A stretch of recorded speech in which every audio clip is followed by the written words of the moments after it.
Sathya Sai Speaks, Volume 5, Chapter 53. Let students master. It is a rare type of festival, this Diamond Jubilee of a school. I am glad you have asked me to inaugurate the celebrations. To illumine a place with the lamp of knowledge for 60 years, to have trained up for life hundreds and thousands of persons is no ordinary achievement. I am glad you have, as a part of the program, the expression of gratitude for the headmasters and teachers who toiled at this school to make it a successful training center in this region. It is now 25 years since I last came to this place, which is so near geographically to Puttaparthi.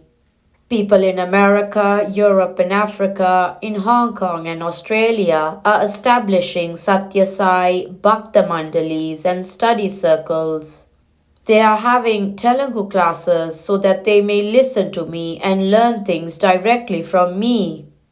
But places near Puttaparthi take long to derive the benefits. As for me, I have no near and far.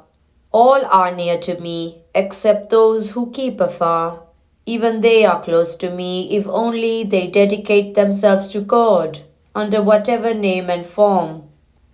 Considering the system of education 60 years ago when this school began and the system prevalent now after many experiments and modifications, one has to say that a great many valuable characteristics of the old system have been lost. Numbers have increased, but quality has suffered. More information is forced in, less knowledge to make the fortunes of life is imparted. Skills are added, but virtues are subtracted. Respect for the great scriptures and sacred texts has diminished. How then can patriotism strike root? Love for India springs from reverence for her role in the history of the world, in the upliftment of man. Students are not told how the sages and seers of India saw the highest truths that man can ever hope to visualize. They decry their forefathers as fools and their elders as old-fashioned. They have other lands and other cultures as their ideals. For they are carried away by material victories like spaceships and rockets to the moon. They have no idea of the utter danger with these adventures into space to note and of the vastly grander adventure into the soul, which Indian sages have achieved. Recast the mind as an instrument for liberation. The jubilee which has to be celebrated by every individual is not the diamond, but the mind. The occasion when, through sadhana, the mind is mastered. Modern civilization is based on competition, in which the interests of the individual precede the interests of society. Therefore, fear haunts man wherever they turn, fear of poverty, fear of loss, fear of death and destruction of property. The mind urges the senses to seek and secure softness, sweetness, fragrance, melody, and beauty, not in God, whose heart is soft as butter, whose story is sweet as nectar, whose renown is fragrant as the jasmine, whose praise is melodious to the ear, whose form is the embodiment of perfect beauty, but in the shoddy contraptions of material things. So the mind has to die so that it may be recast as an instrument for liberation through fulfillment. 60 years ago and until recently, in some primary schools, Sumati Satka and the verses of Vemana were passed on to the children and they implanted in the tender minds the seeds of Sanatana Dharma. Today, they have given place to nursery rhymes like "Who killed Cock Robin? Jack and Jill went up the hill." Rhymes that cannot grow into goodness or virtue. The neglect of the study of the Sanskrit language and literature is denying our students the spring of wisdom. from which generations have imbibed courage and confidence to face life. Consider first things first. That is the message of the Shastras. The true culture of India can be experienced only then. Bharat is the only country where the process of exploiting the mine of Ananda lying in the inner consciousness of man has been systematically explored. Basis of the Indian ideal of ahimsa. India has always laid down disciplines to cultivate universal love. The yajnas and yagas, Vedic sacrifices and worship, which are recommended in the Vedas, are for Loka Kalyana and Loka Sangraha, the welfare and security of all mankind. That is why India is as the engine which drags the wagons along. All wagons that are coupled with it. The wagons are the different nations. Loka samasta sukhino bhavantu. May all the denizens of all the worlds be happy, is the prayer that rises from the children of this land since thousands of years. God is omnipresent.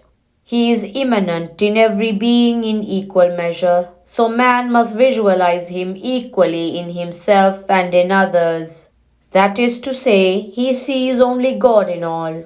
So how can he injure others or fear that he will come to harm through others? This is the basis of the Indian ideal of ahimsa. We have such world-transforming truths embedded in the ancient texts. But having them there or even inside the heads does not help. They have to be put into practice steadily and with faith. You are happy when you have a watch. You are happy when you have a transistor radio hanging round your neck. The happiness is due to the fact that you have them and that others have no right over them. The sense of possession, the sense of mine, mamakara, that is at the root of joy. The thing by itself is powerless to evoke joy. For if the thing itself was the source, everyone having it must derive the same quantity of joy. When a neighbor gets a transistor, you do not feel happy at all. You might even feel it a nuisance. Analysis will show that all joy is in us, for us, and from us. And it is but a reflection of the boundless joy that the Atman is. So instead of scattering attention in many directions, man must endeavor to attain that Atmic joy while here with body. The moon that shines in the waters of 1,000,000 lakes is one. The shine in the lakes is due to the reflections. Look up and know the truth. Do not be deluded that inside each lake there is a distinct moon. The bodies are many, but God is reflected in every one of them.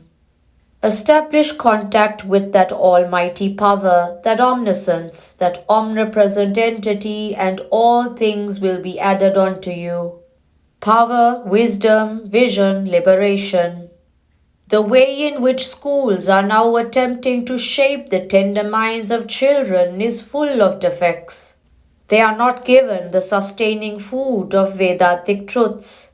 They are not trained to grow straight and strong, breathing the bracing air of virtue. They are not allowed to grow in an atmosphere of love and endurance. The hatreds and factions which elders indulge in are their examples and inspirations now. Their energies and enthusiasms are not canalized by means of restrictions and directions, precept and example into beneficial activities. Efforts in these directions, however elementary, will, if persisted in, yield good results.